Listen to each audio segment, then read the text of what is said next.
Ligne humaine. On est là devant deux de vos toiles. Alors, c'est des collages, parce qu'on va passer de collage à peinture.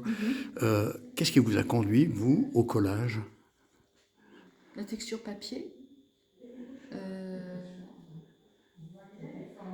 l'aspect ludique, infini, des propositions.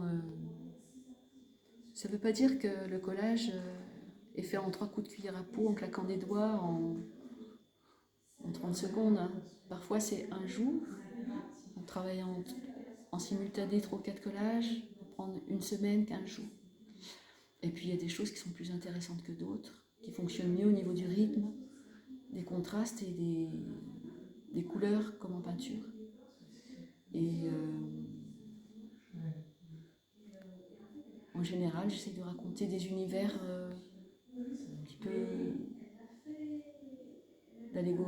allégoriques ou des choses qui me tiennent à cœur, qui peuvent être engagées mais qu'on ne va pas forcément voir tout de suite. Le collage, il a souvent plusieurs entrées et doubles lectures. C'est le cas, par exemple, de cette femme qu'on voit derrière vous, là. C'est allégorique, ça? Après, vous pouvez tout imaginer, mais là, c'était une expo collective sur le thème de l'amour. Et moi, amour bidon, amour en bidon, c'est quelque chose qui m'a fait rire. Et c'est un peu on va dire, c'est un thème assez très très vaste. Et voilà, il fallait que je prenne un petit peu le contre-pied avec l'humour noir, un petit peu d'humour. Vous me disiez en préparant cet entretien que, en fait, beaucoup de choses jaillissaient des matériaux que vous aviez sous la main.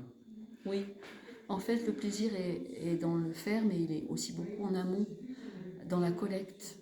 Dans la collecte de ces matériaux que j'ai cherchés dans des Emmaüs, des vide-greniers. La texture est importante. Il y a des papiers qui ne me conviennent pas du tout. J'ai besoin souvent d'un papier glacé de qualité et qui ne prend pas les marques des doigts.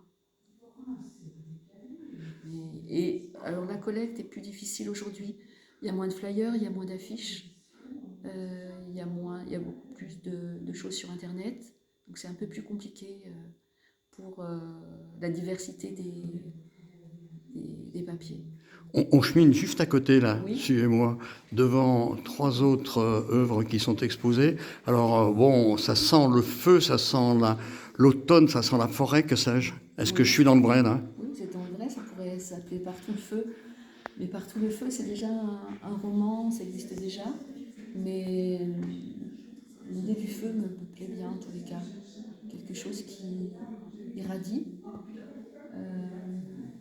avec peut-être la présence d'un volcan ou d'un animal, mais on ne sait pas trop si c'est un animal ou un humain qui s'est transformé, un mutant.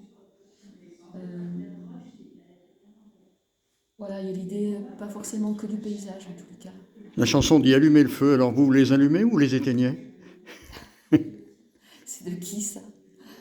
Ah oui, je vois. Je crois que je les allume pas et je les éteins pas non plus en fait. Ils sont là. Et puis il faut pas beaucoup pour les pousser. Un petit souffle. Et c'est bien qu'ils s'éteignent pas en tous les cas. Pour garder la flamme et pour construire quelque chose. Ou alors s'ils sont éteints, il faut qu'il y ait quand même quelques braises. Vous exposez ici à la galerie Thèse du Bayet avec 2 autres artistes. Vous vous êtes rencontrés il y a 7-8 ans. Oui.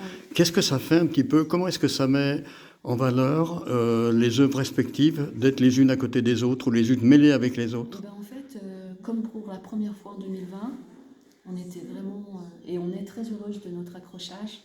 On trouve qu'il y a une belle alchimie et que les 3 propositions se marient bien. D'ailleurs, la galerie est super agréable et c'est vraiment un plaisir d'exposer ici. En tous les cas, dans ces murs, il y a à la fois un côté très, très dense et mis en valeur d'une certaine façon. Voilà, je trouve qu'on s'est bien, sans jeter des fleurs, on s'est bien débrouillé. Ultime question, entre collage et peinture, vos projets c'est quoi? C'est ça ou c'est autre chose?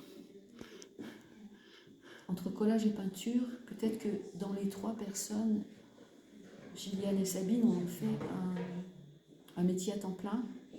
Et moi, j'ai toujours travaillé à côté. Alors, on va dire que je suis plus dans la passion de quelque chose. En tous les cas, il y a une multitude d'activités que j'ai abandonnées, mais tout ce qui est art pictural, ça n'a jamais cessé et je pense que ce sera jusqu'à mon dernier souffle peut-être.